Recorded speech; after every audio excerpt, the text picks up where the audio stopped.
Welcome to this video on Intermediate Express.js Notes. We will explore routing, middleware, validation, controllers, authentication, database flows, and local API testing.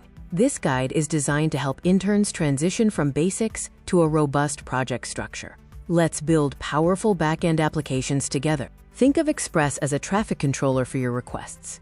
When a client sends a request, Express matches the URL and HTTP method to a route. Middleware runs before your controller to handle tasks like authentication, validation, and logging.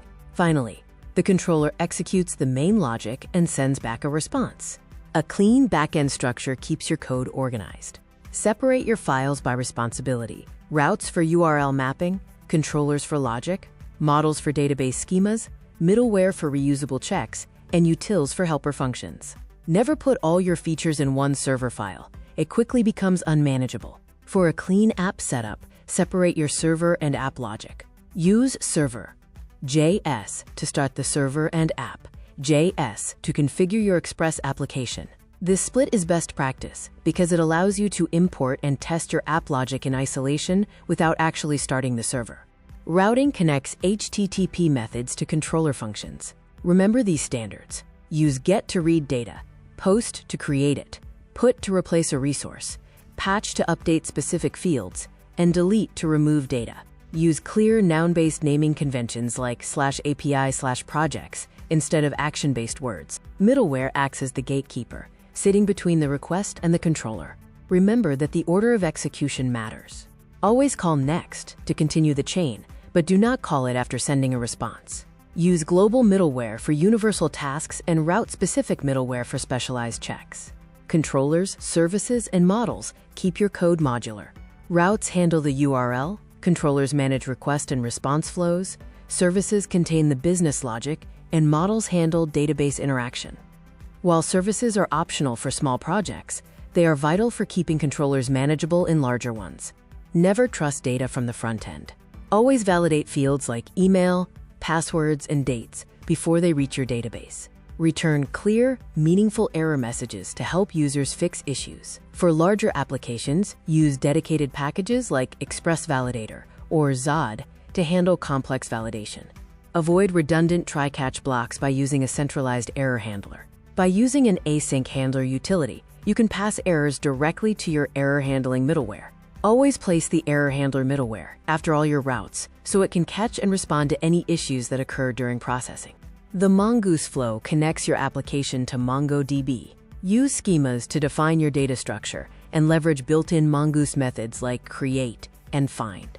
Enabling timestamps automatically tracks when records are created or updated, and remember to always validate object IDs when performing lookups.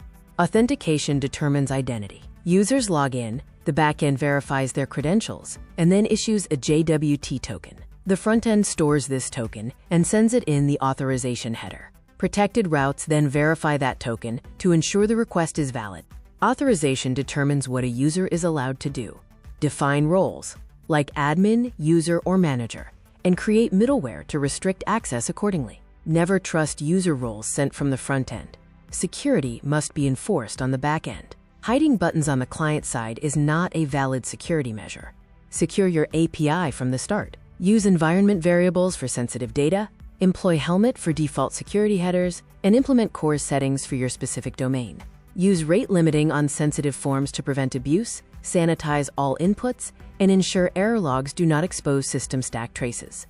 Before building your front end, test your APIs locally using tools like Postman, ThunderClient, or curl. Start by testing the success case, then move on to edge cases like missing fields, invalid IDs, or unauthorized requests. Only after verifying the API should you integrate it into the React frontend. The Dynamic Portfolio API is a great capstone project. Build endpoints for user authentication, profiles, projects, skills, and contacts, with specific routes for administrators. As an evaluation rule, be prepared to explain the purpose of every folder, every route, and every status code before your final demo. Before finalizing your backend, use this checklist. Ensure routes are modular, controllers are concise, and validation precedes database saves.